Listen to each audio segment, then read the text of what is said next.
Okay, this is a video of my scanner ham radio room, and first of all, here's an oldie but a goodie. It happens to be a Realistic Pro 2020. It's a 20 channel jobby, and right next to that is my Realistic 2050 trunk tracker. It also does conventional mode, however you have to switch back and forth, as you know. Trunk wise, it does an excellent job intercepting. The audio is good. For VHF, it's terrible. It's just an interference box, as I call it. However, it also gives pretty good quality for UHF. And on top of that, I just have your typical transistor standby radio in case the power goes out. Now, moving along, you'll see a lot of preamplified speakers that I use. I have to, because being 60 years of age, the old hearing isn't as good as what it used to be. And you'll see a couple of pictures, or part of the video, of two of my three Realistic 2006 scanners that everybody's gone on to call the Bill Cheek favorite. Also moving quite along here. Doesn't take too long for me to get mixed up, so you'll have to bear with me, especially if I'm under the gun, to do a video within 10 minutes. I wish YouTube would allow you to do longer videos, even if you had to pay them to get the videos up there.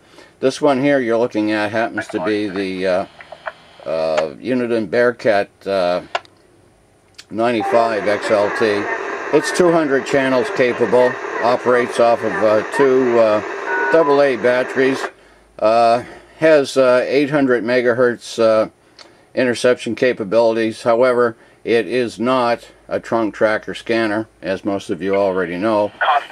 And moving right along here, you'll see another one of my Realistic 2006 scanners, and on top of that, another pair of preamplified speakers.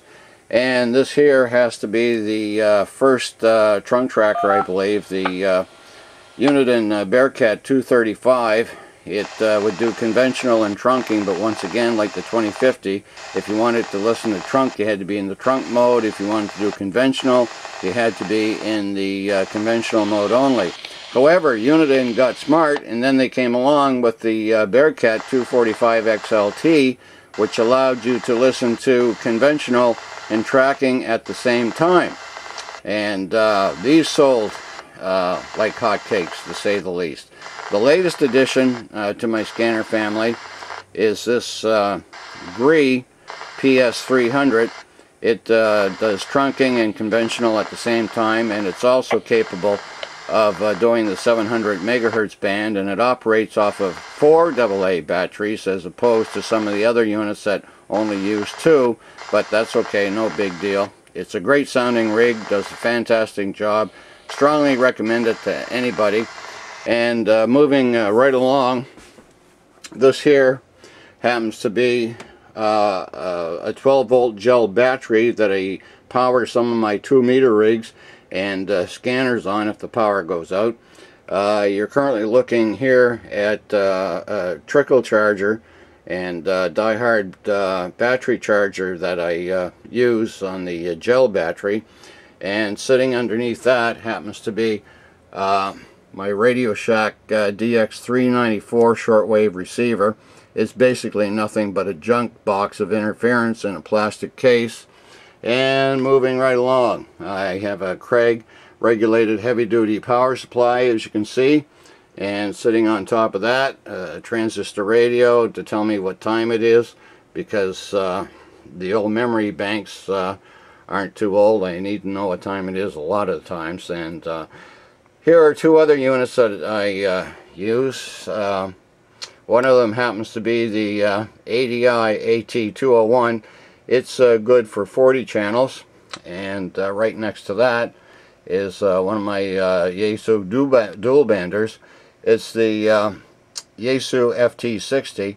It's got 1,000 channel memory capability, and you're currently looking at my Daiwa power supply, which I use to power up my HF rigs, which comprises of an ICOM 707 and Kenwood TS570 Delta. And here are some of the other gear that I have. Two Daiwa VHF power meters, good for 140 to 525 megahertz. Underneath that, you'll see the Kenwood 271 2-meter rig I use. It's good for 200 channels. Below that is my ICOM 2100H. It's good for 100 channels. And here's a shot of my ICOM 707 HF rig. As far as my HF gear goes, this is my 989 CMFJ antenna tuner, and on top of that my main HF rig, which is the Kenwood TS570 Delta. I have an external speaker on top of that, and you're also seeing a shot of the Kenwood PC1A phone patch unit. And here are two other units I have. This happens to be the HTX 242 Radio Shack 2-meter rig, 40 channel memory capability. People tell me it was made by Kenwood. I don't know if that's you know, definitely true or not, but it's a heck of a good receiver and front end on it. 40 channel capability, and this is my sister to the ASU 60 handheld. This is the ASU 7800. I'm sure a lot of you out there in radio land have these as well. And last but not least, here's an oldie but a goodie. It's from the 1970s era. It's Radio Shack DX150A shortwave ham radio receiver. It's actually built in a metal case. You don't see too many receivers you know, in metal cases anymore. Gone are the old days, I guess. And the only reason I have the tape recorder there mounted on top of the shortwave receiver is because it allows me to use it as a shelf for the HTX 242 and the ASU 7800, in addition to the speaker and the microphones that you see there. I'll be doing more videos. The next one will be about the antenna system that I'm currently using to power up all this stuff as far as interception goes, and I'll be doing a video on the scanner that I have mounted in my Ford Escape. Thanks for watching. Leave us a comment if you like or dislike. All comments appreciated. Appreciate you watching this, those of you who did. With that, this is Scanner Nut out. 7 3s.